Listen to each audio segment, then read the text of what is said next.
बिस्मिल्लाहिर्रहमानिर्रहीम। अस्सलाम वालेकुम। कैसे हैं आप लोग? ठीक ठाक हैं? This is doctor Syed Zulfiqar Ali Shah, your lecturer. The topic is Ijara, which we are discussing for the last two classes. Before going towards today's plan, let's first of all discuss, as usual and as per our tradition, the summary of the last lecture. What we discussed in the last lecture? We started the last lecture from general juristic rules of Ijara. If you guys remember, in the last class we discussed security, guarantee in Ijara. Then we talked about liabilities of the parties. Then we talked about termination, amendment of the contract and its implications. Then we talked about failure in payment of due rent. And all of the general guidelines as per Sharia we discussed about these multiple factors. Then we moved towards modern use of Ijara. And in modern use of Ijara, we talked about finance lease, we talked about security or financing lease, we talked about operating lease in detail, then we talked about appraisal of conventional leases from Sharia angle, then we talked about combining two different contracts, and then we talked about takaful or insurance expenses. So this was the summary of our last lecture. Let's see what would be our today's plan. We'll try to discuss Islamic Bank's Ijara, Muntahiyya bi Tamliq. Then if that would be completed, we'll talk about summary of guidelines for Islamic banks on Ijara. So if you guys are ready, let's start. Okay, Islamic Bank's Ijara Muntahiyya bi Tamliq. The above section implies that the Sharia objections to modern leases relate mainly to, number one, the procedure of ownership transfer to the lessee. जो हमारा पिछला section है वो imply करता है कि जो शरिया objections हैं मॉडर्न लीजेस के ऊपर वो क्या है. वो पहला तो ये है कि किस तरीके से ओनरशिप ट्रांसफ़र हो रही है लेसी को. Then accrual of the rentals, rentals कैसे अक्रू होते हैं. Then the responsibilities of the lessor in respect of ownership related risks and expenses. क्या रिस्पॉन्सिबिलिटीज होंगी लेसर की ओनरशिप रिलेटेड रिस्क्स और एक्सपेंसेस के हवाले से. If these aspects are taken care of by Islamic banks, अगर ये एस्पेक्ट्स इस्लामिक बैंक्स ख्याल कर लें, they can use leasing as a mode of finance. तो वो लीजिंग को इस्तेमाल कर सकते हैं as a mode of finance. For this purpose they have adopted the modus operandi of इजारा मुंतहिया बी तमलीक. इस पर्पस के लिए उन्होंने इस ऑपरेशनल प्रोसीजर को फॉलो करते हुए मुंतहिया बी तमलीक को इख्तियार किया. According to which the transaction basically remains one of इजारा, जिसके मुताबिक ट्रांजेक्शन तो इजारा ही की रहती है. And the ownership transfer is kept separate from the main इजारा कॉन्ट्रैक्ट. और जो ओनरशिप ट्रांसफर है वो भी मेन इजारा से सेपरेट रखी जाती है. This is closer to the conventional finance lease with the following differences. ये बहुत करीब तरीन है जो हमारी कन्वेंशनल फाइनेंस लीज है, लेकिन इसमें कुछ डिफरेंसेस हैं जो कि डिस्कस करते हैं. Very first one is, in a finance lease the rental starts accruing as soon as the payment for purchase of the asset being leased is made by the lessor. Finance lease के अंदर rental उस वक्त से start हो जाते हैं जब laser उसकी पेमेंट किया देता है उस एसेट की जिसको लीज करना है. इन इजारा मुंतहिया बी तमलीक rental starts at the time when the asset is supplied to the lessee in usable form. जबकि इस्लामिक लीज के अंदर या इजारा मुंतहिया बी तमलीक के अंदर रेंटल उस वक्त स्टार्ट होते हैं जब एसेट को डिलीवर कर दिया जाता है in the usable form to the lessee. Then, in a finance lease, the payment of the cost price of the asset is made either to the supplier or to the lessee so that he may pay the supplier and get the asset on lease. Finance lease के अंदर payment जो cost price की है asset के हवाले से वो या तो सप्लायर को कर दी जाती है या फिर लेसी को कर दी जाती है ताकि वो सप्लायर को दे दे और एसेट को जो लीज करना है उसको ले ले. In Islamic lease also, the price of the asset can be paid either to the supplier or to the lessee. Islamic lease के अंदर भी आप पेमेंट डायरेक्टली सप्लायर को भी कर सकते हैं और लेसी को भी कर सकते हैं, but if it is pay to the lessee, लेकिन अगर ये लेसी को पे किया जाता है, there must be an agency agreement in addition to the lease agreement. इस केस के अंदर एक एजेंसी एग्रीमेंट मजीद होगा लीज एग्रीमेंट के अलावा। The agency agreement will precede the lease agreement and all elements of वकाला should be applicable to it. Agency agreement precede करेगा lease agreement को और तमाम एलिमेंट्स ऑफ वकाला जो हैं उनको फुलफिल होना जरूरी होगा। If the asset is destroyed before its delivery to the lessee in usable form, अगर एसेट डिस्ट्रॉय हो जाता है इससे पहले कि वो डिलीवर कर दिया जाए लेसी को अपनी यूजेबल फॉर्म में, तो the loss will be that of the principal and not of the agent. तो जो लॉस है वो ऑफ कोर्स लेसर को बेयर करना पड़ेगा, वो लेसी का नहीं होगा। तो यहां से हम लोगों को क्या बात समझ आई कि कन्वेंशनल लीज के अंदर पेमेंट डायरेक्टली सप्लायर को भी की जा सकती है और लेसी को भी की जा सकती है और लेसी उसे एसेट ले लेता है। लेकिन जब हम लोग इधर बात करते हैं इस्लामिक फाइनेंस के अंदर या इस्लामिक लीज के अंदर, तो इस्लामिक लीज के अंदर भी पेमेंट दोनों सप्लायर को भी लेसी को भी की जा सकती है, लेकिन अगर डायरेक्टली लेसी को पेमेंट करनी है तो यहां पर आपका एजेंट और प्रिंसिपल का रिलेशनशिप होना जरूरी है। आप लीज एग्रीमेंट के साथ साथ एजेंसी एग्रीमेंट भी साइन करेंगे। Then in Islamic lease the risk of the asset will be that of the bank as long as the client serves as its agent for purpose of the asset। Islamic lease के अंदर risk of the asset जो है वो bank से भी relate करेगा और client से भी, जो कि सर्व करता है एज एन एजेंट एसेट को परचेज करने के लिए। while in a finance lease all risks are borne by the lessee, जबकि फाइनेंस लीज के अंदर तमाम रिस्क जो है वो लेसी ही को बॉर्न करने होते हैं। As a hire purchase contract includes both lease and sale at the very beginning, it is not suitable for Islamic banks। जैसे हायर परचेज कॉन्ट्रैक्ट के अंदर लीज और सेल बिल्कुल शुरू ही में जो है वो तय हो जाती है, इस्लामिक बैंक्स के लिए दिस इज नॉट सुटेबल, चूंकि शरिया इस चीज की इजाजत नहीं देती। फॉर इजारा मुंतहिया बी तमलीक, Islamic banks normally purchase the asset in response to, in इजारा मुंतहिया बी तमलीक के under Islamic banks normally asset को खरीदते हैं in response to specific request from customers, customer की स्पेसिफिक रिक्वेस्ट के बाद to get the asset on a lease, जहां पर कस्टमर मेंशन करता है कि वो एसेट को लेना चाहता है लीज के ऊपर, that ends with transfer of ownership after the lease term through a separate end, a formal sale or gift contract, जो कि एंड हो जाती है in the form of transfer of ownership lease term के बाद, जो कि एक सेपरल फॉर्मल सेल भी हो सकती है या फिर गिफ्ट कॉन्ट्रैक्ट के केस में भी हो सकता है। According to the AAOIFI standard on इजारा, transfer of ownership in the lease property can not be made by a sale contract. AAOIFI standard on इजारा के मुताबिक ट्रांसफर ऑफ ओनरशिप जो है लीज प्रॉपर्टी की, वो सेल कॉन्ट्रैक्ट के through नहीं की जा सकती। To be made effective on a future date, जो कि फ्यूचर में किसी तारीख को इफेक्टिव होगी। Ownership can be transferred using one of the following means, ownership transfer की जा सकती है जो हम नीचे भी डिफरेंट पॉइंट्स डिस्कस करते हैं, उनमें से किसी एक के थ्रू।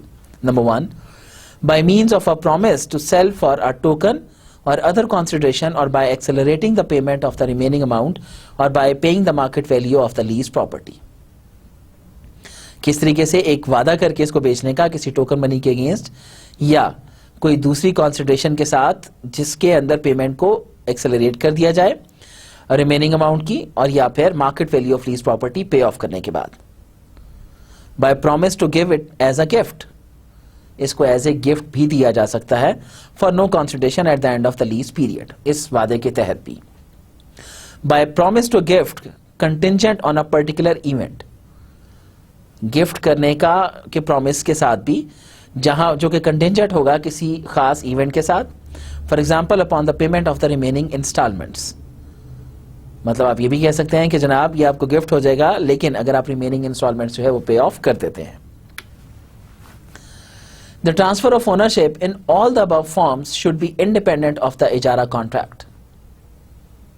जितनी भी ऊपर हमने ट्रांसफर ऑफ ओनरशिप की फॉर्म्स की बात की, ये तमाम इससे इंडिपेंडेंट है इजारा कॉन्ट्रैक्ट से, and not an integral part of the transaction as a whole, और ट्रांजैक्शन एज अ होल का इंटीग्रल पार्ट नहीं होती।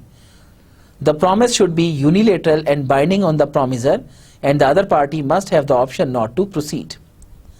प्रॉमिस जो है इसको एक बंदे की तरफ से होना चाहिए और ये कोई बाइंडिंग नहीं होनी चाहिए प्रॉमिसर या दूसरी पार्टी के ऊपर, और ये एग्जीक्यूट होना चाहिए option not to the proceed. In case 1 and 2 above, a new contract should be drawn up because ownership will not transfer merely by virtue of the earlier promise. Ownership जो है वो promise के context में transfer नहीं होगी, इसके लिए एक अलग से कॉन्ट्रैक्ट तय करना पड़ेगा. इन respect of 3, where an ijara transaction has separate documentation giving the asset as gift contingent upon the condition that the remaining installments are paid, जो आपकी कंडीशन 3 है जिसके अंदर इजारा ट्रांजैक्शन सेपरेट है, उसकी डॉक्यूमेंटेशन जिसके अंदर वो कंटिंजेंट है किसी इवेंट के साथ कि जब इंस्टॉलमेंट्स पे होंगी तो फिर ये होगा. The ownership will be transfer to the lessee. Ownership lessee को ट्रांसफर हो जाएगी if the condition is fulfilled without any other document being signed. अगर कंडीशन पूरी हो जाती है बगैर किसी और डॉक्यूमेंट के साइन हुए बगैर. The ownership can also be transferred prior to the end of the lease period at a price stipulated in advance or at the market price or through the contract of diminishing musharaka. Ownership transfer हो सकती है and से पहले भी lease period के एक खास price पर जो कि पहले से स्टिपुलेट कर ली जाती है या फिर मार्केट प्राइस होगी उस कॉन्ट्रैक्ट की through a contract of diminishing मुशारका. In which case the financier's part of ownership is gradually transferred to the lessee. जिस केस के अंदर जो फाइनेंसर का पार्ट है ओनरशिप का वो आहिस्ता आहिस्ता लेसी को ट्रांसफर हो जाता है. Some Islamic banks take an undertaking or a unilateral promise from the lessee. कुछ इस्लामिक बैंक्स एक अंडरटेकिंग ले लेते हैं या वन साइड प्रॉमिस ले लेते हैं लेसी से that at the end of the lease और in the case of premature termination के लीज पीरियड के एंड पर या फिर अगर कोई प्री मैच्योर टर्मिनेशन होती है at his discretion and mutual consent, उसकी डिस्क्रिशन पर या फिर म्यूचुअल कॉन्सेंट के साथ, he will pay the market और अ प्री स्टिपुलेटेड प्राइस. वो मार्केट प्राइस देगा या फिर पहले से जो डिसाइडेड प्राइस है वो पे करेगा. A price schedule is agreed in advance that implicitly includes the bank's possible loss in the case of termination of lease before the agreed price. Price schedule पहले से तय हो जाता है एडवांस में और इसके अंदर implicitly बैंक के possible losses भी शामिल होते हैं अगर termination cause होती है agreed period से पहले. In the case, if the case is one of the sale and lease back, अगर case sale and lease back का है, the bank purchases an asset from the client, bank asset को purchase करता है client से and then leases the same to him और फिर इसी को ही लीज बैक करता है ऑन द बेसिस ऑफ इजारा मुंतहिया बी तमलीक. मुंतहिया बी तमलीक इजारा की बेसिस पर. There should be a reasonable period between the purchase and lease contract. एक रीजनेबल पीरियड होना चाहिए परचेज और लीज कॉन्ट्रैक्ट के दरमियान and the transfer of ownership back to the customer, और जो ट्रांसफर ऑफ ओनरशिप है कस्टमर को वापस देने के दरमियान long enough that the lease property और its virtue might have changed. The period of 1 year is normally suggested for this purpose. 1 साल का पीरियड नॉर्मली इसके लिए सजेस्ट किया जाता है. It is necessary to avoid a contract of बयालना. ये जरूरी है कि बयालना को अवॉइड किया जाए. Now, procedure for इजारा मुंतहिया बी तमलीक. इसका प्रोसीजर क्या है? Islamic banks इजारा मुंतहिया बी तमलीक broadly speaking comprises an arrangement in which leasing is the real and major contract.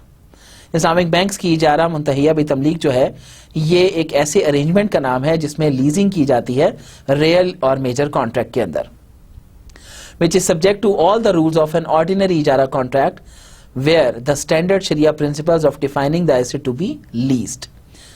जहां पर जो आपका एसेट जो आप लीज करने जा रहे हो उसके पर तमाम ऑर्डिनरी इजारा के रूल्स अप्लाई होते हैं, जहां पर जो स्टैंडर्ड शरिया प्रिंसिपल्स हैं उनको भी डिफाइन किया जाता है इस हवाले से.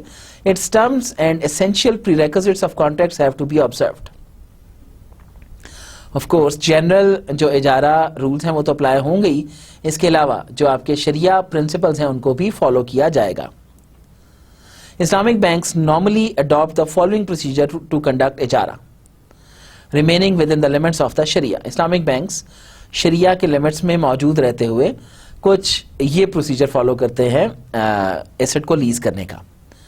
The client conveys his requirement to the bank. सबसे पहले क्लाइंट अपनी रिक्वायरमेंट बैंक को कन्वे करता है and enters into an MOU for stipulating the overall structure of the deal. और एक MOU साइन करता है बैंक के साथ जिसके अंदर वो overall structure of the deal decide किया जाता है. The bank takes an undertaking from the lessee along with some earnest money. Bank undertaking लेता है लेसी से कुछ अर्नेस्ट मनी के साथ to ensure that the client is serious in his dealing. इस बात को इंश्योर करने के लिए कि क्लाइंट अपनी डीलिंग के अंदर सीरियस है. And will take the asset on lease when purchase by the bank. और अगर बैंक परचेज कर लेता है तो वो उसको लीज पे लेगा भी. The amount of earnest money is kept as trust. Earnest money की जो अमाउंट है उसको एज ए ट्रस्ट रखा जाता है. But if the bank gets permission from the client for its use, अगर बैंक क्लाइंट से इसके इस्तेमाल की इजाजत ले लेता है, it takes the form of a debt. तो ये डेट बन जाता है and becomes the liability of the bank. और बैंक की लायबिलिटी बन जाती है. The AAO-IFI standard recommends that it should be kept as an investment trust to be invested by the bank on the basis of मुदारबा. AAO-IFI standard recommend करता है कि इसको एक इन्वेस्टमेंट ट्रस्ट के तौर पर रखना चाहिए और इसको इन्वेस्ट करना चाहिए मुदारबा की बेसिस पर. As such, it should be kept as a PLS deposit in the name of the client. असल में इसको profit and loss sharing deposit के तौर पर क्लाइंट के नाम पर रखना चाहिए. With the consent of the client, this amount can also be treated as an advance payment of rental. Client की consent के साथ इसको advance payment of rental के तौर पे भी ट्रीट किया जा सकता है. The bank can directly purchase the asset or appoint any agent for the purpose. Bank directly भी परचेज कर सकता है एसेट को और किसी एजेंट को भी अपॉइंट कर सकता है इस पर्पस के लिए. If the asset is to be imported, अगर एसेट को इंपोर्ट करना है, the bank can appoint the customer its agent who may open an LC. Bank अपना एक एजेंट अपॉइंट करेगा जो कि ओपन करेगा LC को and place N order with a foreign supplier on behalf of the bank. और foreign supplier के पास एक ऑर्डर बुक कराएगा बैंक के बिहाफ पर. He will pay the relevant duties, taxes, transportation and other charges to the port authorities for releasing the asset. और वो पे करेगा रेलिवेंट ड्यूटीज, टैक्सेस और जो भी ट्रांसपोर्टेशन है या दूसरे चार्जेस पोर्ट पर पोर्ट अथॉरिटीज को एसेट को रिलीज कराने के लिए. All such payments made by the importer will be reimbursed by the bank and will constitute part of the total cost of the asset. ये जितनी भी पेमेंट्स होंगी ये रीइंबर्स होंगी एजेंट को और टोटल जो एसेट की कॉस्ट अब डिटरमिन होगी तो उसका हिस्सा बनेगी. According to the AAO-IFI standard, any third-party agent is preferable, but the client can also be appointed as agent. AAO-IFI standard के मुताबिक किसी भी थर्ड पार्टी को एजेंट अपॉइंट करने के लिए प्रेफर करना चाहिए, लेकिन क्लाइंट को खुद भी एजेंट बनाया जा सकता है. If the vendor of the asset is also indicated by the client, अगर सप्लायर भी इंडिकेट कर दिया जाता है क्लाइंट के through, the bank can get a performance bond from him to the effect that the asset supplied will be acceptable to him. तो bank client से एक परफॉर्मेंस बॉन्ड भी ले सकता है कि वो वेंडर जो भी एसेट सप्लाई करेगा वो इसको एक्सेप्ट करेगा. The bank, however, will remain liable for ownership related risks and expenses. लेकिन इस कॉन्ट्रैक्ट या इस बॉन्ड के साथ बैंक की लायबिलिटी खत्म नहीं हो जाती. बैंक अपनी ओनरशिप रिलेटेड रिस्क और उससे रेलिवेंट एक्सपेंसेस का अभी भी लायबल होगा. Unlike sale through murabaha, it is not necessary in lease that the bank should first take possession of the asset and then deliver the same to the lessee. Sale की तरह जैसे मुराबहा के अंदर था, यहाँ पे जरूरत नहीं है कि पहले बैंक इसकी जो है वो पोजेशन ले और फिर इसको डिलीवर करे लेसी को. If the bank has agreed to lease the asset to a client with effect from the date of delivery, अगर बैंक ने एग्री कर लिया है एसेट को लीज करने के लिए उसकी डेट ऑफ डिलीवरी से, and the client is appointed as agent to purchase the asset, और क्लाइंट को अपॉइंट कर दिया गया है एज एन एजेंट कि वो इसको परचेज करे. The lease can be made operative on the date. Lease operative हो सकती है उसी तारीख से when the lessee takes delivery as agent, जब लेसी एज एन एजेंट उसकी डिलीवरी ले लेता है विदाउट एनी एडिशनल प्रोसीजर, किसी भी एक्स्ट्रा प्रोसीजर के अलावा. वाइल इन मुराबहा to purchase orders, simultaneous transfer by the bank and the agent is not allowed. जबकि मुराबाहा के अंदर साइमल्टेनियस ट्रांसफर जो है बैंक और एजेंट दोनों की तरफ से इजाजत नहीं है। In leasing the lease period may begin right from the time when the client takes delivery as agent, जबकि लीजिंग के अंदर लीजिंग एग्जैक्टली उसी डेट से स्टार्ट की जा सकती है जब से एजेंट उसकी डिलीवरी ले लेता है। This is because ownership of the asset remains with the lessor, चूंकि ओनरशिप लेसर ही तक रहती है along with the risk and reward during the leasing period, अपने तमाम रिस्क और रिवॉर्ड के साथ लीजिंग पीरियड के दौरान। Sometimes the bank and the client jointly purchase the asset and create a partnership by ownership. शिरकातुल मिल्क, बाज़-औक़ात बैंक और क्लाइंट दोनों मिलकर परचेज करते हैं एसेट को और एक पार्टनरशिप बना लेते हैं ओनरशिप की।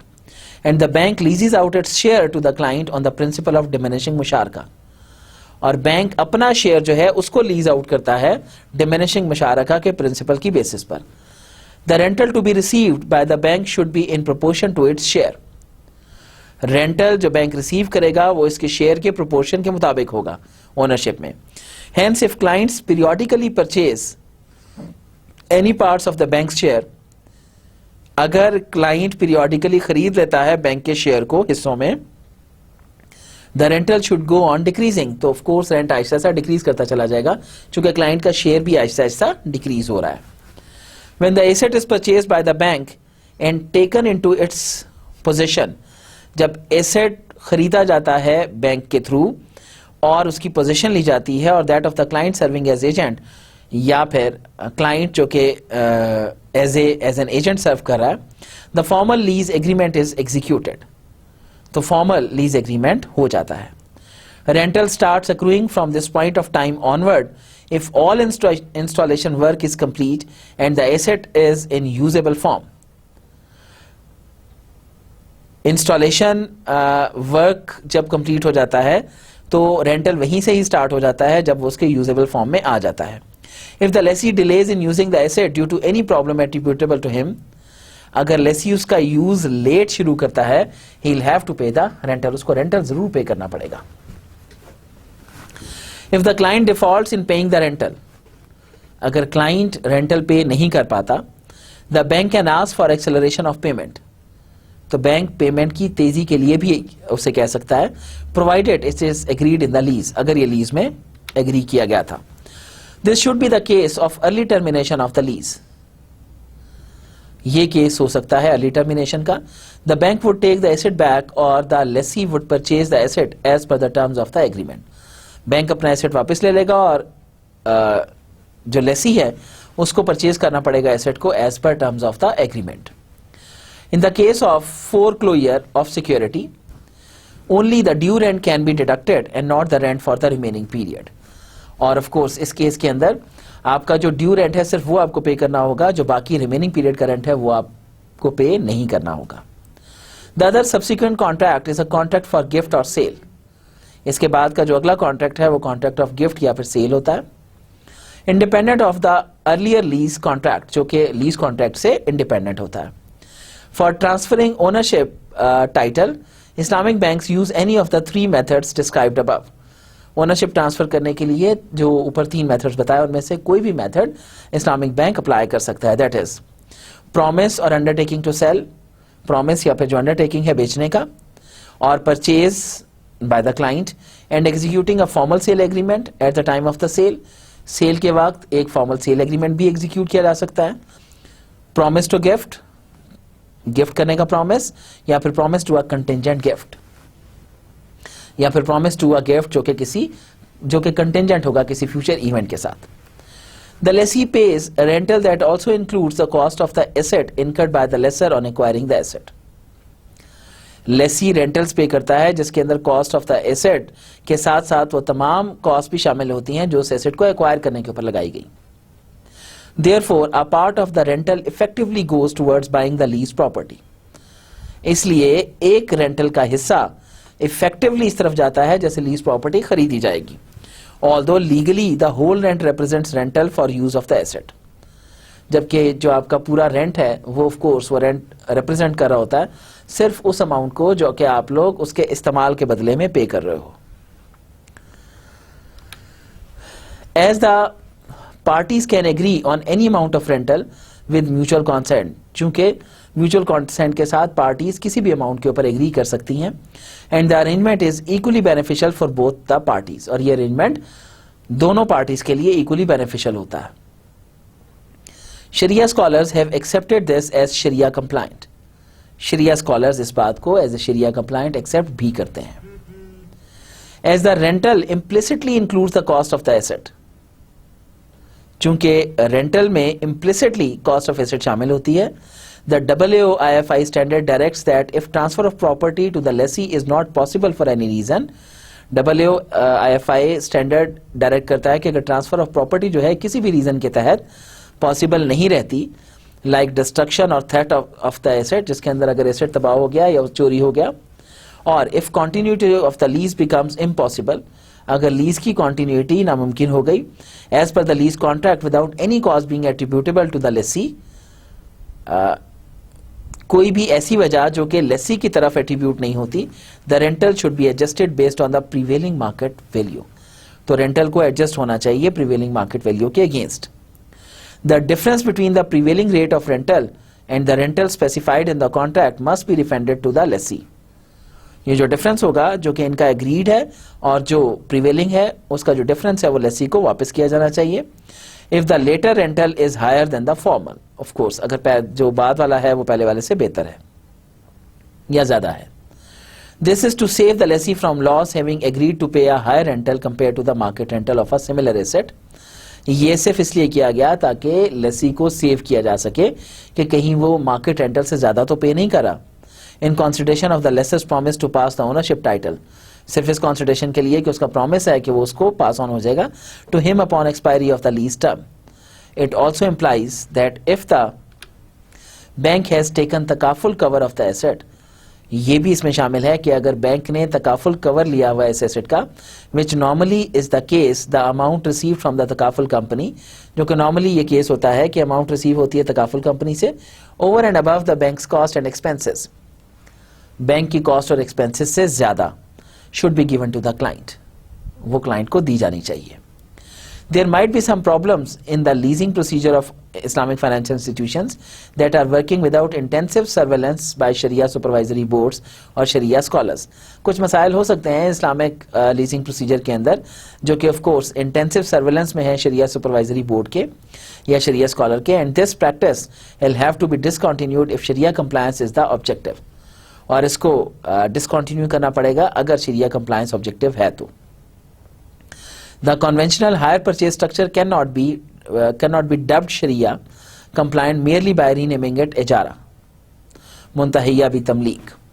ये जो हमारा कॉन्वेंशनल हायर परचेज का स्ट्रक्चर है उसको हम सिर्फ शरिया कंप्लाइंट का इजारा मुंतहिया भी तमलीक का नाम देकर लीगल नहीं बना सकते, और इजारा वल इक्तना इसका नाम देकर, but a large number of institutions are using the mode of इजारा मुंतहिया भी तमलीक एंड आर ऑब्जर्विंग द शरिया principles under the guidance of the शरिया scholars.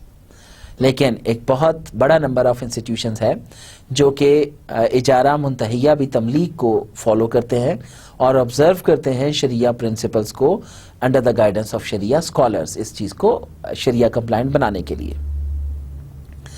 As long as the Sharia compliant procedure recommended by the Sharia scholars is adopted in letter and spirit, अगर Sharia compliant procedure को adopt किया जाए इसके letter and spirit के अंदर, Islamic financial institutions should not be unnecessarily criticized।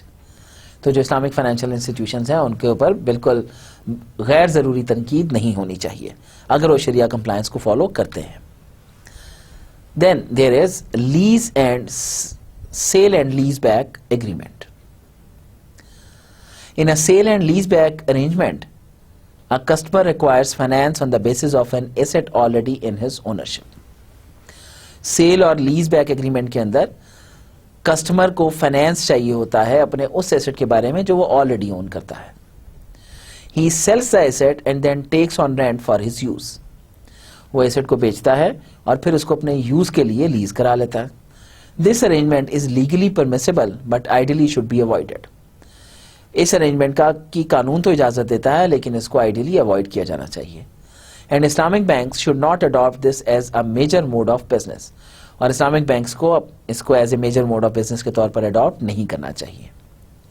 However, if a client wants to get rid of riba and does not have any other alternative, लेकिन अगर client Riba से अपनी जान छुड़ाना चाहता है और उसके पास कोई और अल्टरनेटिव नहीं है, he can be accommodated by Islamic banks. तो इस्लामिक बैंक्स उसको अकोमोडेट कर सकते हैं. It therefore should be used in exceptional cases and care should be taken to ensure that all parts of the arrangement conform to the related Sharia rules.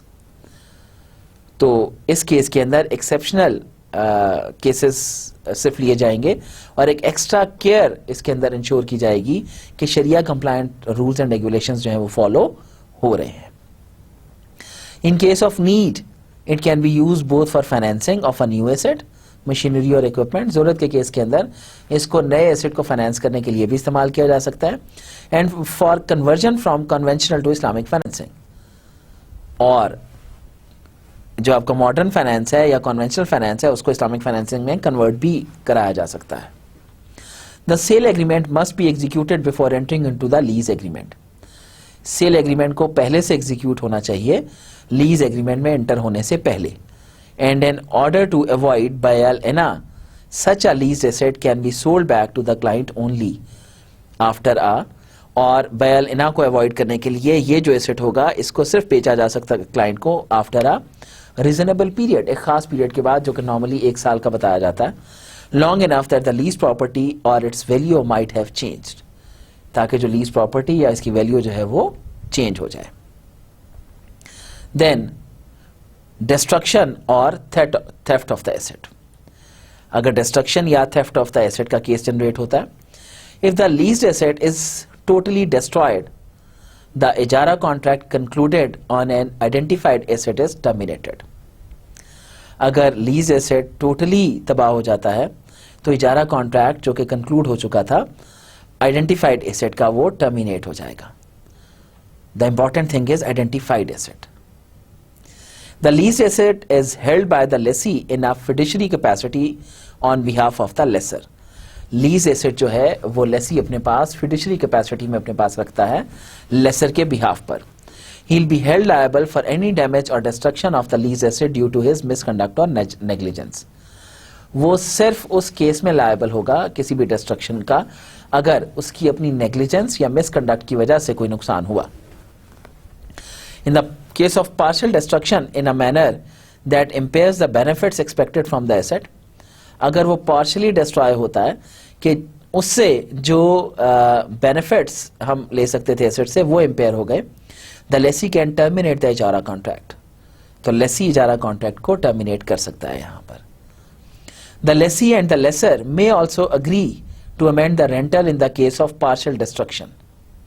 Lesi और lessor दोनों मिलकर इसको amend भी कर सकते हैं रेंटल को पार्शियल डिस्ट्रक्शन के केस के अंदर. उसको ऑफ कोर्स चूंकि यूज ऑफ फुलफिल पूरा नहीं रहा तो उसको रिड्यूस भी किया जा सकता है of the lease property. The lessor is not entitled to rent for the period during which the lessee is not able to benefit from the asset. Lessor उस पीरियड के अंदर रेंट चार्ज नहीं कर सकता जिस पीरियड में लेसी ने उस एसेट से बेनिफिट नहीं लिया, particularly if the fault occur without any negligence on his part. खास तौर पर अगर जो लॉस है वो उसकी अपनी नेग्लिजेंस की वजह से नहीं हुआ. Now the second thing is issues concerning modern use of ijara. With respect to the modus operandi of modern leasing business, Islamic banks face 5 sets of issues and problems. Modus operandi of modern leasing business के हवाले से Islamic banks 5 issues और problems को face करते हैं. One problem in इजारा relates to burdens of the asset on the lessee और the laser. एक मसला इजारा के अंदर ये है कि बर्डन्स ऑफ एसेट जो है वो लेसी या लेसर के हवाले से. For example, the sharia provides that the duty of repairing the goods other than normal maintenance falls solely on the lessor. जैसे मिसाल के तौर पर शरिया प्रोवाइड करती है कि जो duty of repairing the goods है नॉर्मल मेंटेनेंस के अलावा वो लेसर की रिस्पॉन्सिबिलिटी है, since the repairs benefit him as the owner. चूंकि जो रिपेयर्स हैं उसको फायदा देती हैं as an owner. A clause in the contract purporting to shift ownership related costs other than the normal operating expenses to the lessee is invalid. अगर कोई ऐसी क्लॉज कॉन्ट्रैक्ट में आ जाए जो कि शिफ्ट करती हो ओनरशिप रिलेटेड कॉस्ट को अदर देन नॉर्मल और ऑपरेटिंग एक्सपेंसेस को लेसी की तरफ, तो वो इनवैलिड होगी because it अनजस्टिफाई enriches the lessor, चूंकि ये अनजस्टली जो है वो एनरिच करती है लेसर को। इवन अगर आप कॉन्ट्रैक्ट में ये क्लॉज डाल भी लेते हैं तो that would be considered as invalid. Another problem arises due to Islamic banks' lack of knowledge of the इजारा principles. दूसरा मसला, चूंकि इस्लामिक बैंक्स को इजारा प्रिंसिपल्स के बारे में इतना ज़्यादा नॉलेज नहीं होता। If a specified unit of asset to be leased, अगर एक स्पेसिफिक एसेट का जो यूनिट है उसको लीज किया जा रहा है, द इजारा agreement should be executed only after the asset is in the position of the lessor. तो इजारा एग्रीमेंट एग्जीक्यूट होना चाहिए जब एसेट लेसर की पोजीशन में आ गया। If the agreement is signed at the time of disbursement of supplier, अगर agreement sign हो रहा है उस वक्त जबकि डिस्पर्समेंट हो रही है सप्लायर को, and there is any delay in delivery, और अगर डिलीवरी के अंदर कोई सा डिले है of the asset to the lessee, the bank fails to deliver the asset to the lessee on the date specified in the इजारा agreement. तो या बैंक फेल हो जाता है एसेट को डिलीवर करने पर जिस तारीख को उसने लेसी को देना है इजारा एग्रीमेंट के तहत, no rental is due for the period between the agreement date and the date of actual delivery. तो कोई रेंटल रिक्वायर्ड नहीं होगा उस एक्चुअल एग्रीमेंट डेट के दरमियान और एक्चुअल डिलीवरी के दरमियान। Therefore Islamic bank should enter into a promise to lease at the beginning, इसलिए इस्लामिक बैंक्स को एंटर होना चाहिए प्रॉमिस टू लीज के लिए शुरू में, and the actual ijara contract should be executed at the time when the asset is made available to the supplier। और actual इजारा contract जो है उसको एग्जीक्यूट होना चाहिए उस वक्त जब एसेट अवेलेबल हो सप्लायर के लिए। while determining the rental, जबकि जब रेंटल डिटर्मिन हो रहा हो, they can keep in mind the whole period for which their funds remain invested। वो सारा पीरियड अपने जहन में रख सकते हैं जिसके लिए उनके फंड्स इन्वेस्टेड होंगे। That is supply period and the lease period, उसका सप्लाई पीरियड और lease period. If any damage occurs to the asset during the supply stage, अगर कोई भी सप्लाई स्टेज के ऊपर डैमेज अकर होता है, the lessee serving as agent is not responsible for it until any fault on his part is proved. तो lessee जो है उसकी कोई रिस्पॉन्सिबिलिटी इसके ऊपर नहीं होगी लॉस के ऊपर जब तक ये प्रूव नहीं हो जाता कि फॉल्ट उसकी वजह से हुआ।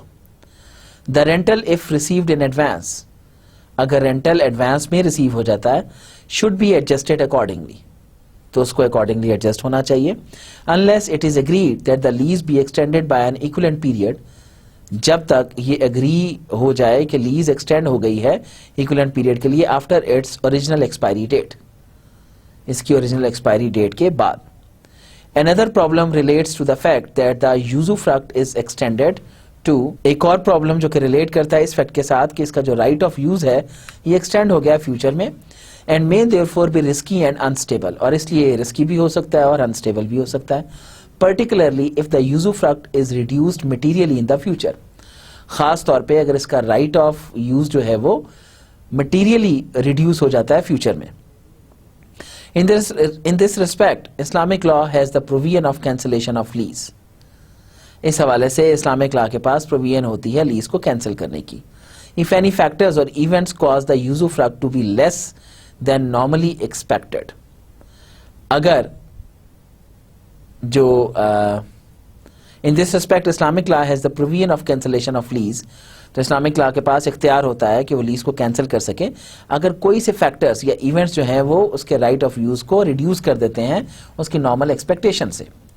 For example, nearly all schools of Islamic jurisprudence allow the reduction और abolition of rental of land if the produce of leased farm land is damaged due to any natural calamity like drought, flood etcetera.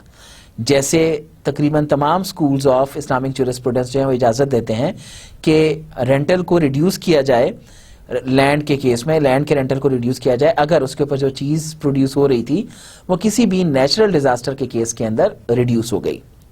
According to Imam Muhammad, if the crop of lease land is destroyed due to any natural calamity, Imam Muhammad के तहत अगर कोई crop जो है lease land की destroy हो जाती है किसी भी नेचुरल कैलामिटी की वजह से, इजारा विल बिकम इनवैलिड, तो इजारा इनवैलिड हो जाएगा and the lessee will be entitled to a conventional wage, तो लेसी जो है वो एंटाइटल हो जाएगा कन्वेंशनल वेज का।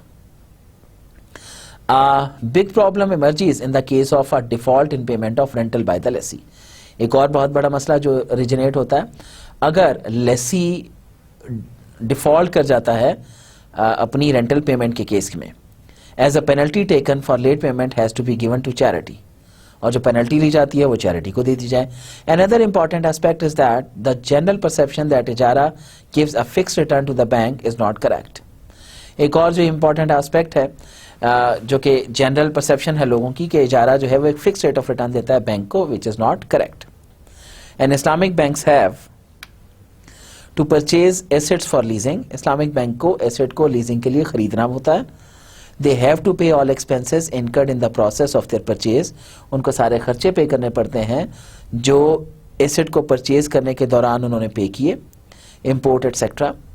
The bank can of course include all these expenses in its cost, तो बैंक इसकी कॉस्ट में वो सारे खर्चे ऐड कर सकता है and can take them into consideration when fixing the rental, और जब रेंटल फिक्स कर रहा हो तो उनको consideration में ले सकता है। But as a matter of principle, it is liable to bear all these expenses as owner of the asset, और रूल के तहत इसको वो तमाम expenses जो है वो bear करने चाहिए चूंकि he is the owner of the asset. This also implies that discounts allowed by the suppliers for the purchase of lease assets would be the right of the Islamic Bank. ये भी implied है कि जो discounts allow होते हैं supplier की तरफ से purchase asset के ऊपर जिसको लीज किया जा रहा है वो right होगा Islamic Bank का, चूंकि वो उस asset का owner है उस lease period के दरमियान। Banks also have to pay the major expenses related to ownership. Banks को पे करने होते हैं मेजर एक्सपेंसेस जो कि ओनरशिप से रिलेट करते हैं, लाइक दैट ऑफ तकाफुल का खर्चा and other expenses necessary for the upkeep of the asset, और इसके अलावा जो और खर्चे करने पड़े उस एसेट को अपनी ओनरशिप में रखने के लिए।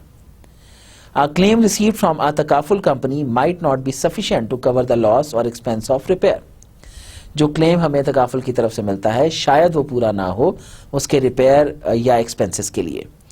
Hence, banks might not be able to get the targeted net return with certainty, इसलिए बैंक्स जो हैं वो शायद अपना जो टारगेटेड नेट रिटर्न है वो सर्टेनिटी से ना ले सकें। The solution to the above problem does not lie in the stratagems leading to objectionable practices. इसका सोल्यूशन ये नहीं है कि जो ऑब्जेक्शनेबल प्रैक्टिसेस हैं उन्हीं को ही डिस्कस किया जाता रहे। And integrity problems for the movement of Islamic finance, Islamic financial institutions must take care on 2 points. Islamic financial institutions को 2 points का ख्याल रखना चाहिए। First, risk cannot be separated from ownership. पहला तो ये कि रिस्क को ओनरशिप से अलग नहीं किया जा सकता। As the lease asset remains in their ownership, चूंकि लीज एसेट जो है उनकी ओनरशिप में होता है, it must remain under their responsibility, तो इसको उनकी रिस्पॉन्सिबिलिटी में रहना चाहिए। And they must take the responsibility, और उनको रिस्पॉन्सिबिलिटी लेनी भी चाहिए। पहली बात क्या है कि रिस्क जो है उसको ओनरशिप से ट्रांसफर नहीं किया जा सकता, और चूंकि लीज एसेट जो है वो उसकी ओनरशिप में रहता है तो उनको ऑफ कोर्स उसके रिस्क की रिस्पॉन्सिबिलिटीज भी लेनी चाहिए। Second, lease and sale are contracts of 2 different natures. Lease और सेल 2 डिफरेंट नेचर के कॉन्ट्रैक्ट्स हैं। They must be kept separate and independent of each other, उनको एक दूसरे से अलग भी रखना चाहिए और एक दूसरे से इंडिपेंडेंट भी रखना चाहिए। जब हम लफ्ज़ इंडिपेंडेंट यूज़ करते हैं ना तो इसका मतलब क्या होता है? इसका मतलब ये होता है, नॉर्मली हमारे 3 तरह के जो है वो कॉन्ट्रैक्ट्स होते हैं या हमारे 3 तरह के प्रोजेक्ट्स होते हैं। एक इंडिपेंडेंट प्रोजेक्ट्स होते हैं, एक डिपेंडेंट प्रोजेक्ट्स होते हैं और एक म्यूचुअली एक्सक्लूसिव होते हैं। म्यूचुअली एक्सक्लूसिव से क्या मुराद होती है? वो प्रोजेक्ट्स जो एक वक्त में एक ही हो या एक दूसरे की जिद हो। फॉर एग्जाम्पल, मेरे पास एक ज़मीन है, उसके ऊपर आई हैव 2 ऑप्शंस, या तो मैं एक प्लाजा कंस्ट्रक्ट कर सकता हूँ या मैं खेत लगा सकता हूँ। अब अगर मैं प्लाजा लगाऊंगा तो खेत नहीं लगा सकता, अगर मैं खेत लगाऊंगा तो प्लाजा कंस्ट्रक्ट नहीं कर सकता। तो ऐसी सिचुएशन में ये दोनों प्रपोजल या दोनों प्रोजेक्ट्स एक दूसरे की जिद हैं, तो हम ऑफकोर्स एक ही वक्त में दोनों को नहीं लेके चल सकते। डिपेंडेंट क्या होते हैं कि अगर मैं एक लूंगा तो दूसरा मुझे लेना ही होगा, मेरे पास ऑप्शन नहीं है। इंडिपेंडेंट क्या होते हैं कि मैं दोनों में से कोई भी ले सकता हूँ। मतलब मैं एक ले रहा हूं तो दूसरा मेरे ऊपर वाजिब नहीं है, या मैं अगर दूसरा ले रहा हूं तो पहला मेरे ऊपर वाजिब नहीं है। Both are independent from each other. तो यहां पर जो हम लोग इन दो डिफरेंट कॉन्ट्रैक्ट्स की बात कर रहे हैं, सेल और इजारा, ये दोनों कॉन्ट्रैक्ट्स एक दूसरे से इंडिपेंडेंट होते हैं, इनका एक दूसरे के साथ कोई ताल्लुक उस तरीके से नहीं होता। If the above two aspects are taken care of, अगर ये दो एस्पेक्ट्स, वो कौन कौन से? पहला एस्पेक्ट तो ये कि जो रिस्क हैं वो ओनरशिप से सेपरेट नहीं हो सकते। दूसरा एस्पेक्ट ये कि सेल और इजारा दो अलग अलग कॉन्ट्रैक्ट्स हैं, अगर इन चीजों का ख्याल रख लिया जाए, they can adopt any procedure for leasing the assets, तो वो कोई भी प्रोसीजर अडॉप्ट कर सकते हैं एसेट को लीज आउट करने का। Mitigating the risks and transferring ownership to the lessee, risks को मिटिगेट करते हुए और ओनरशिप लेसी को ट्रांसफर करते हुए through any of the methods discussed in the preceding paragraphs, किसी भी मेथड के थ्रू जो डिस्कस हो चुके। Next is assignment of the leased assets and securitisation of leases. Lease asset की असाइनमेंट कैसे होती है और उसकी सिक्योरिटाइजेशन कैसे होती है। Sharia experts allow the lessor to sell the asset, sharia experts asset को सेल करने की इजाजत देते हैं, इन होल और एनी पार्ट ऑफ इट, सारे का सारा एसेट भी और या उसका कोई हिस्सा भी, to any third party along with its rights and obligations, किसी भी तीसरी पार्टी को इसके राइट्स और ऑब्लिगेशंस के साथ, in which case the sale will be valid and इजारा में कॉन्टिन्यू, जिस केस में सेल वैलिड होगी और इजारा कॉन्टिन्यू हो सकेगा। The sale of lease assets may particularly be required in respect of high cost assets like aircraft, ships, industrial equipment, machinery, roads, bridges, etc. Sale of leased asset जो है वो particularly required होगी किन cases में, जो कि आपके high cost assets होते हैं, जिसमें एयरक्राफ्ट शामिल है, जहाज शामिल है, बड़े बड़े जहाज, शिप्स शामिल है। अगर कोई आपने इंडस्ट्रियल इक्विपमेंट खरीदा है उसके अंदर जरूरी होगा, मशीनरी, बड़ी बड़ी मशीनें खरीदी जाती हैं, और रोड्स के केस के अंदर और ब्रिजेस के केस के अंदर। However, if ownership is not transferred and lease is simply assigned to the extent of rental only, लेकिन अगर ओनरशिप ट्रांसफर नहीं होती और लीज सिंपली असाइन की जाती है, रेंटल्स तक या रेंटल्स तक महदूद रखी जाती है, the assignment of lease for a monetary transaction is not allowed. तो लीज की असाइनमेंट जो है वो मॉनेटरी ट्रांजैक्शन के लिए उसकी इजाजत नहीं है, because in that case money और rental would be sold for money, चूंकि इस केस में जो मनी या रेंटल है उसको पैसे के लिए बेचा जाएगा, which must be equal for equal, जो कि इक्वल फॉर इक्वल होना चाहिए। That is one can not charge rent more than one is paying, जिसका मतलब है कि एक उससे ज्यादा रेंट चार्ज नहीं कर सकता जितना दूसरा पे कर रहा है। The new party to whom the leased asset is sold will enjoy every right as lesser due to the former party. जो नई पार्टी है जिसको लीज किया जा रहा है एसेट, जिसको लीज एसेट बेचा जा रहा है, वो तमाम राइट्स एंजॉय करेगा जो कि लेसर एंजॉय कर रहा था, while he'll be responsible for every liability under the lease transaction. लेकिन वो उसकी रिस्पॉन्सिबिलिटी होगी वो तमाम लायबिलिटीज जो कि लीज ट्रांजेक्शन के अंदर शामिल है।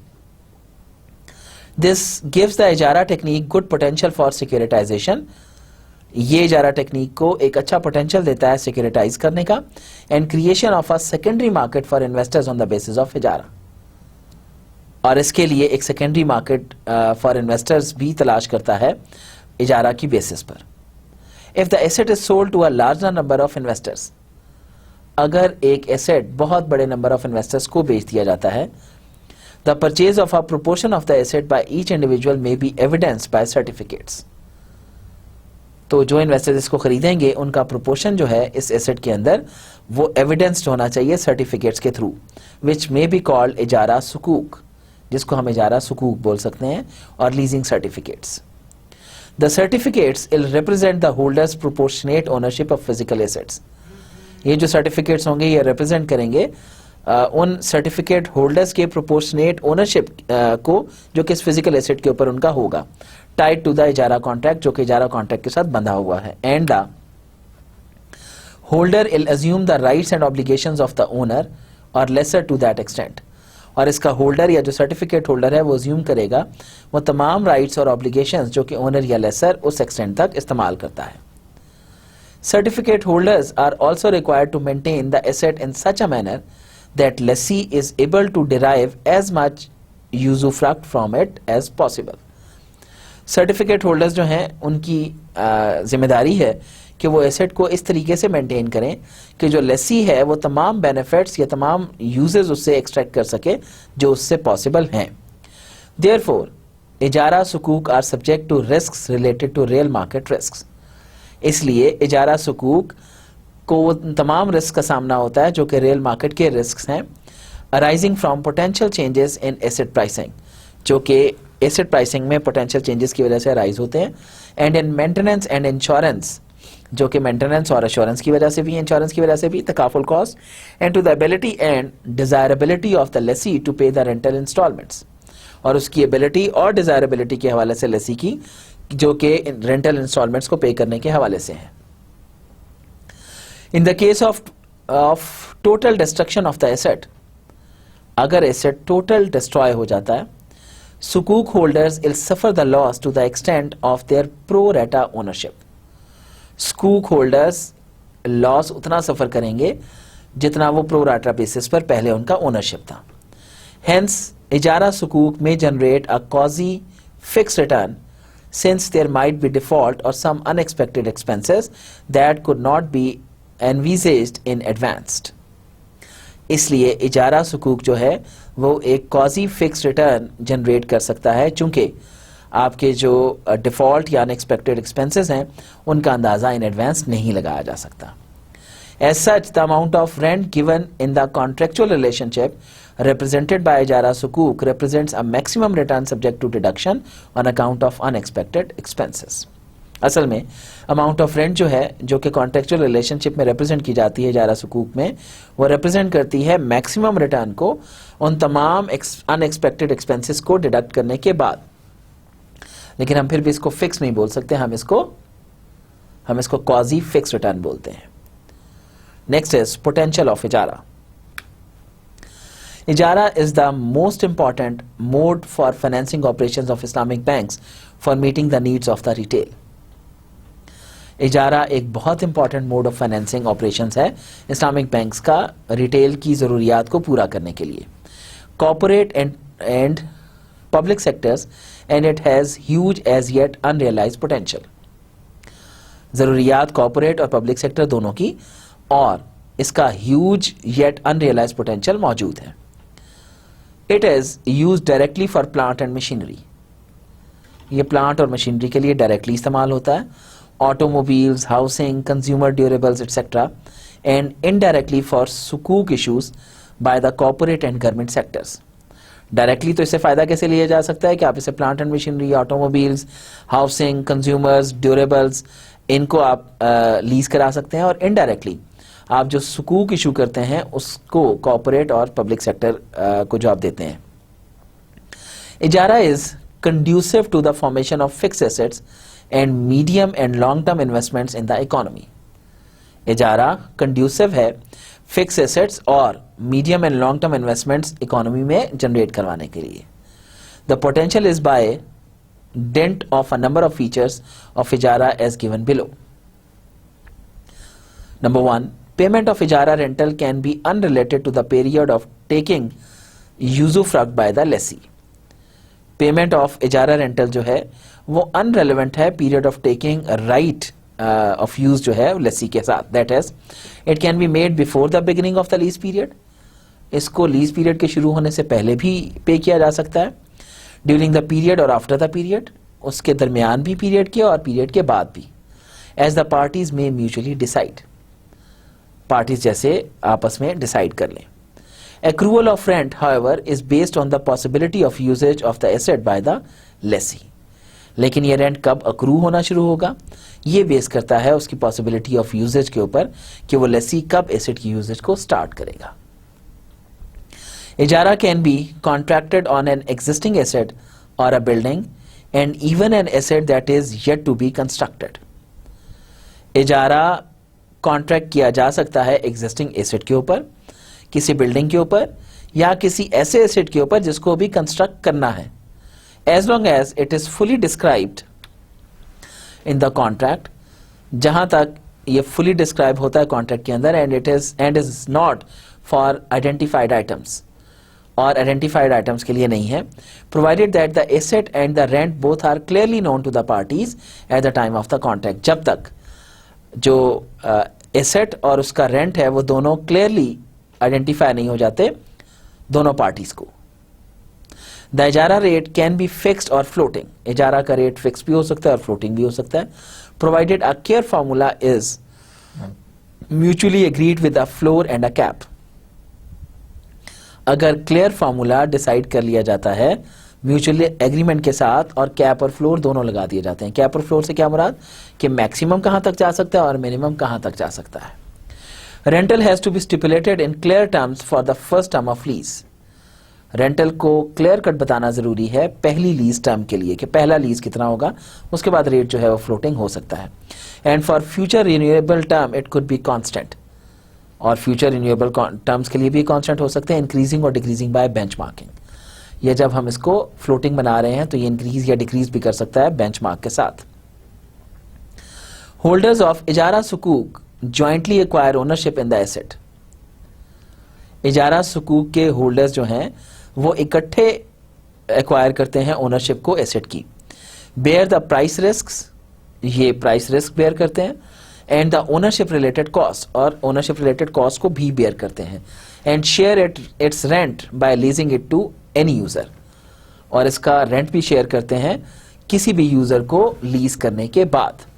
तो ऑफ कोर्स इजारा सुकूक के केस के अंदर कई लोग मिलकर एक एसेट को होल्ड कर रहे होते हैं, ओन कर रहे होते हैं, और उसकी प्राइस रिस्क को भी बेयर करते हैं, और उसके बदले में जो रिटर्न्स आते हैं उनको भी बेयर करते हैं, और उससे रेलेवेंट जो कॉस्ट होती है उनको भी पे ऑफ करते हैं।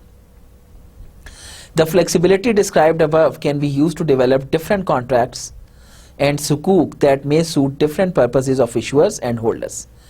ये जो फ्लेक्सिबिलिटी ऊपर बयान की गई ये इस्तेमाल की जा सकती है मुख्तलिफ कॉन्ट्रैक्ट्स के अंदर और सुकूक के अंदर जो सूट करे different purposes of issuers and holders को। Governments can use this concept as an alternative tool to interest based borrowing, government इस कॉन्सेप्ट को इस्तेमाल कर सकती है इंटरेस्ट बेस्ड बोरिंग के एक ऑल्टरनेटिव के तौर पर, provided they have durable usable, अगर वो ड्यूरेबल और यूजेबल एसेट्स रखते हैं। Use of assets is necessary, asset का इस्तेमाल होना जरूरी है, while it does not matter whether these assets are commercially viable or not, जबकि ये मैटर नहीं करता कि ये एसेट्स कमर्शियली वायबल भी हैं या कि नहीं है। Funds mobilized by the issuance of इजारा सुकूक may be used to purchase assets for leasing, funds जो कि मोबिलाइज होते हैं इशुएंस ऑफ इजारा सुकूक के अंदर वो इस्तेमाल किए जा सकते हैं एसेट को परचेज करने के लिए जिसको लीज करना है। And the rentals received from the users distributed among the सुकूक होल्डर्स, और जो रेंटल्स मिलेंगे वो सुकूक होल्डर्स के दरमियान डिस्ट्रीब्यूट किए जाते हैं। इजारा सुकूक can be traded in the secondary market on market price, इजारा सुकूक को ट्रेड किया जा सकता है सेकेंडरी मार्केट के अंदर मार्केट प्राइस के ऊपर। The purchasers replace the sellers in the pro rata ownership, जो इनको खरीदेगा वो सेलर को रिप्लेस कर रहा होता है प्रो रेटा ओनरशिप के ऊपर of the relevant assets and all rights and obligations of the original subscriber pass on to them. अगर लेट्स सपोज मैं 5 सुकूक सर्टिफिकेट्स रखता हूं, मैं मिस्टर बी को 5 सुकूक सर्टिफिकेट्स बेच देता हूं, अब ये जैसे ही मैंने उसको बेचे तो जितना मेरा ओनरशिप था वो उनको ट्रांसफर हो गया, वो तमाम राइट्स और तमाम रिस्क उनको भी साथ ही ट्रांसफर हो गए जितना उन्होंने मुझसे खरीदा।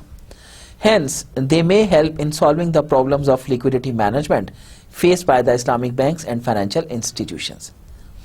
इसलिए ये मदद कर सकते हैं प्रॉब्लम्स ऑफ लिक्विडिटी मैनेजमेंट को सॉल्व करने के लिए जो कि इस्लामिक बैंक्स और फाइनेंशियल इंस्टीट्यूशंस को जिनका सामना होता है।